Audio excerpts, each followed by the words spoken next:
Le Seigneur soit avec vous. Évangile de Jésus-Christ selon saint Jean.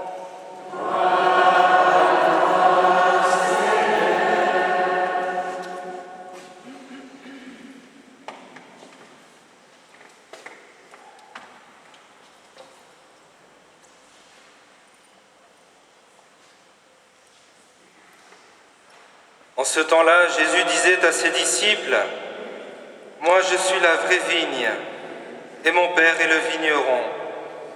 Tout sarment qui est en moi, mais qui ne porte pas de fruit, mon Père l'enlève.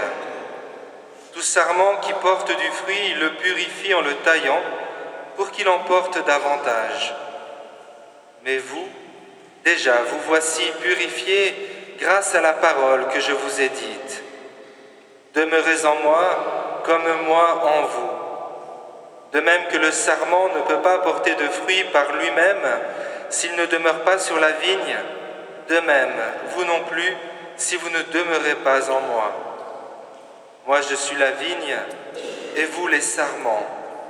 Celui qui demeure en moi et en qui je demeure, celui-là porte beaucoup de fruits, car en dehors de moi, vous ne pouvez rien faire. Si quelqu'un ne demeure pas en moi, il est comme le sarment jeté dehors, il se dessèche. Les sarments secs, on les ramasse, on les jette au feu et ils brûlent.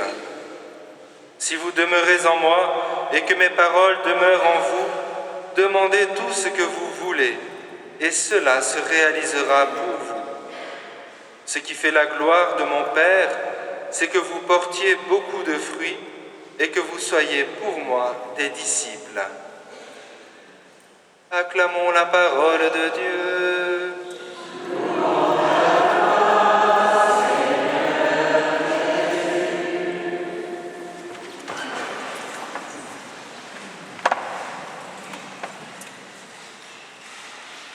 L'évangile de ce jour nous montre Jésus qui explique à ses disciples, c'est le dernier discours de Jésus avant d'entrer dans sa passion, et il leur donne une image qui exprime, qui donne aux disciples de comprendre quelle est d'une part leur place et quelle est leur identité. Et il est bon, voyez, je dirais combien cet évangile est d'actualité pour notre monde. Jésus dit, l'image est très simple, mais on va voir qu'elle signifie beaucoup. L'image est très simple, le vigneron, c'est le Père. C'est notre Père qui est aux cieux. Le cep, la vigne, c'est le Christ, et nous sommes les sarments. Dans cette image, il est dit plusieurs choses importantes. La première, c'est que le Père est la vigne, et le vigneron, pardon. Qu'est-ce que ça signifie de dire que le Père est le vigneron ? Si nous considérons cette image justement pour nous comprendre qui nous sommes, cela signifie avant tout que le monde dans lequel nous vivons, que notre existence même n'est pas le fruit du hasard. Il n'est pas non plus, comme beaucoup de théories scientifiques le laissent entendre, le fruit d'une évolution plus ou moins mystérieuse.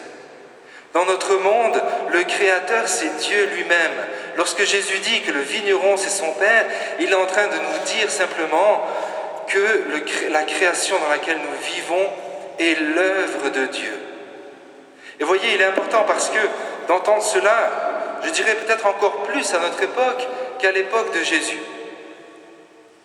Parce que depuis tous ces siècles-là, la technique, les sciences ont augmenté et l'homme pense pouvoir, par son orgueil, il faut bien nommer les choses, pouvoir expliquer toutes choses et pouvoir même dominer toutes choses.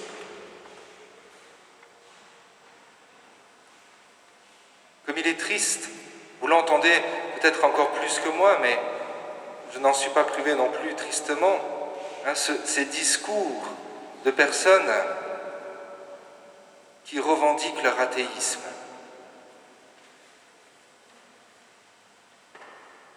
lorsqu'on a eu notre pèlerinage à Rome, je ne sais pas pourquoi je pensais à cela, et en fait, je pensais l'athéisme.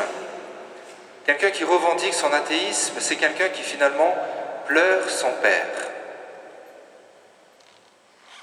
Revendiquer l'athéisme, même si la personne peut ne pas en avoir conscience, c'est finalement renier Dieu, notre Père.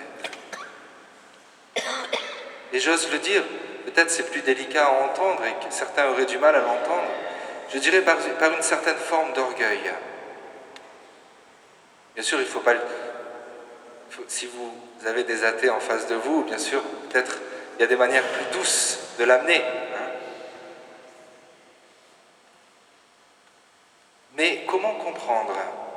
Lorsque nous regardons, peut-être chacun prendrait des exemples différents, lorsque nous regardons la beauté de la création, ceux qui aiment la nature, comment se convaincre que cela est le fruit du hasard? Je ne parle pas de Jésus-Christ, je parle de Dieu lui-même. Et vous tous qui êtes père et mère, bien sûr votre enfant n'est pas venu, comme je dis souvent, en faisant une partie de Scrabble. Mais malgré tout, cet enfant que vous recevez, cela vous dépasse complètement, cet enfant mère, cet enfant que vous avez mis au monde. Vous pouvez l'expliquer comment vous avez fait? Oui, d'une certaine manière, oui, on se comprend, mais d'une autre, non. Comment l'homme peut ne pas croire que le vigneron, c'est le Père, que le Créateur, c'est Dieu? Vous voyez, il est important de ne pas se laisser, je dirais, contaminer par une sorte de pensée uniformisante de notre société, où Dieu finalement n'a plus besoin d'être là. Mais prenons une certaine forme de distance et disons, mais est-ce que tout cela peut venir de rien?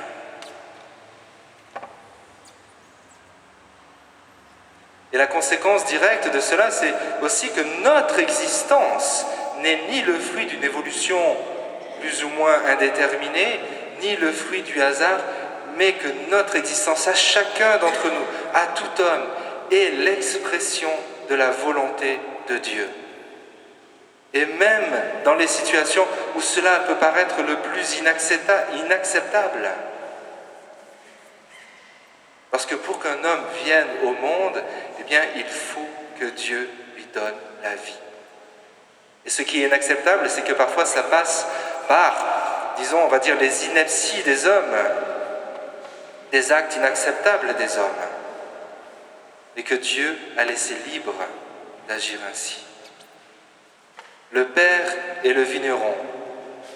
Nous ne sommes pas orphelins. Et Jésus continue son image en disant qu'il est lui-même le cep, qu'il est la vigne, et que nous sommes les sarments. Cela signifie que, comme Jésus le dit, nous avons besoin de demeurer sur le cep pour ne pas mourir. Un sarment qui est coupé de son cep meurt. Et en cela, eh bien, nous sommes appelés à voir quelle est la nourriture avec laquelle nous nous nourrissons. La véritable nourriture, vous voyez, c'est tout le discours de cette magnifique unité dans la Bible. Dieu est celui qui nourrit son peuple. Il nourrit son peuple au désert avec la manne. Il nourrit son peuple, l'Église, avec le corps du Christ. Dieu se définit lui-même comme celui qui nous nourrit. Il est notre nourriture, c'est-à-dire celui qui nous donne de grandir, de vivre et de rester vivant.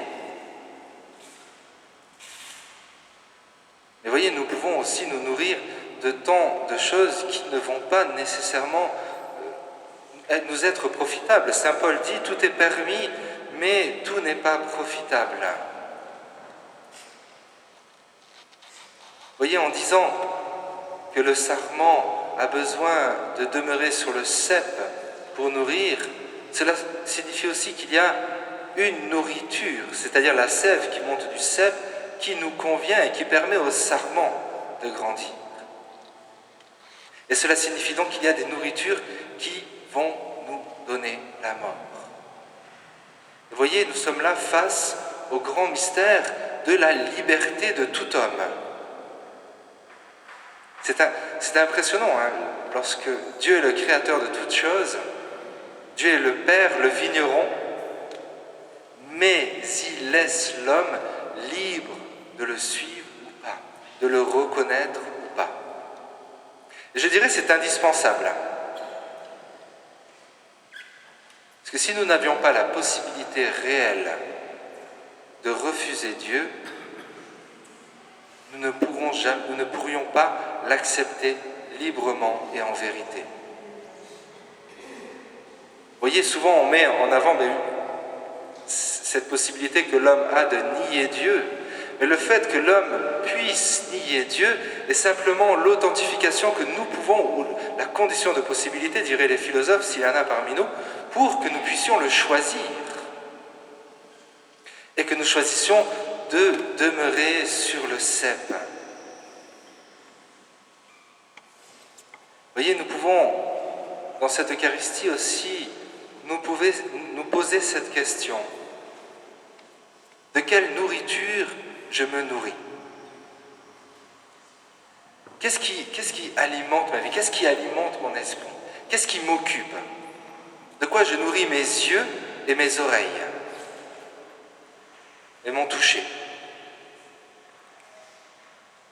Qu'est-ce qui occupe la principale part de ma vie? Et ça peut être par exemple pour certains, surtout chez les jeunes, parfois, une sorte de musique. On se nourrit de ça, et ce n'est pas une musique qui va nous faire grandir.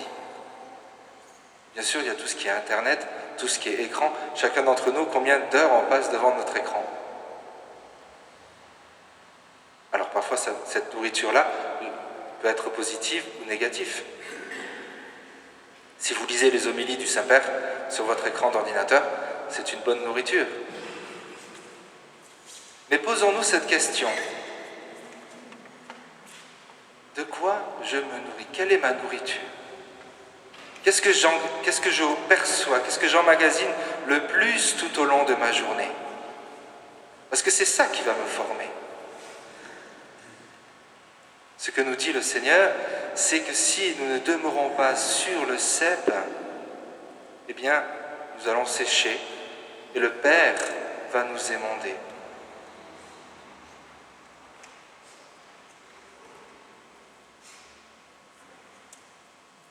Pour terminer cette comparaison, Jésus continue en faisant cette invitation et qu'il est important d'entendre « Demeurez en moi comme moi je demeure en vous ». Vous voyez, en disant cela, Jésus, d'une part, affirme que nous sommes capables de demeurer en Dieu et lui de demeurer en nous. Est-ce que nous sommes convaincus que Dieu peut demeurer en nous? Est-ce que nous nous sentons peut-être trop indignes, incapables de laisser une place en nous-mêmes pour que Dieu y demeure? C'est Jésus lui-même qui nous a créés, il est le Père, il est le vigneron, et il nous a créés d'une telle manière que nous sommes en mesure, nous sommes créés pour que Dieu demeure en nous. Alors comment faire pour que Dieu demeure en nous? Parce que ça s'apprend aussi. Nous sommes créés pour ça, nous avons le potentiel pour le faire, mais nous avons besoin d'apprendre à le faire. Dans cet évangile, Jésus nous parle aussi de sa parole qui demeure en nous. Et il y a plusieurs manières de demeurer en Dieu, mais je retiens celle-là qui, je pense, mériterait d'être un petit peu plus développée dans notre Église, catholique en général. C'est de garder un verset de la parole de Dieu. Ma parole, lorsque Jésus dit « ma parole demeure en vous », vous voyez, ce n'est pas quelque chose d'abstrait. Est-ce qu'il y a un verset de la Bible que nous méditons, que nous gardons tout au long de notre journée, quel que soit notre travail. Vous pouvez être dentiste, en même temps que vous posez une couronne. Je ne crois pas qu'il y ait de dentiste parmi nous. Gardez un verset dans votre cœur. Ça laisse Dieu demeurer en nous. Ça laisse le Seigneur nous nourrir. Et ce qui nous nourrit, c'est cette parole de Dieu. Et vous voyez, ce qui est extraordinaire, c'est qu'on peut méditer 3 jours un verset, et ce n'est qu'au bout de 3 jours que l'on va comprendre quelque chose que nous dit ce verset. Ça, c'est le propre de la parole de Dieu. De pouvoir nous donner un éclairage nouveau, alors que ça fait 3 jours qu'on médite ce même verset. Je disais, vous voyez, quand je m'occupais de séminaristes, c'était vraiment un exercice que je leur faisais faire, c'était de lire maximum 3 versets et de rester avec ces 3 versets jusqu'à ce qu'ils aient compris quelque chose de nouveau. Et en plus, je prenais des versets vraiment classiques, bien connus. C'est une manière de demeurer en Dieu. C'est un exercice, je dirais, pour nourrir sa vie spirituelle. Vous choisissez un verset, vous l'écrivez sur une feuille, vous dites, eh bien, je vais méditer ce verset-là, je vais le lire tous les jours, je vais y repenser quand je vais au marché, quand je vais faire mes courses, jusqu'à ce que je comprenne quelque chose de nouveau dans ce verset-là. Vous voyez, si nous faisons cela, ce qui nous nourrit, c'est la parole de Dieu. Et notre journée en est transformée. Alors demandons au Seigneur d'être toujours plus cette nourriture, et que nous soyons toujours plus des sarments bien accrochés au cep qui nous laissons nourrir par lui. Amen.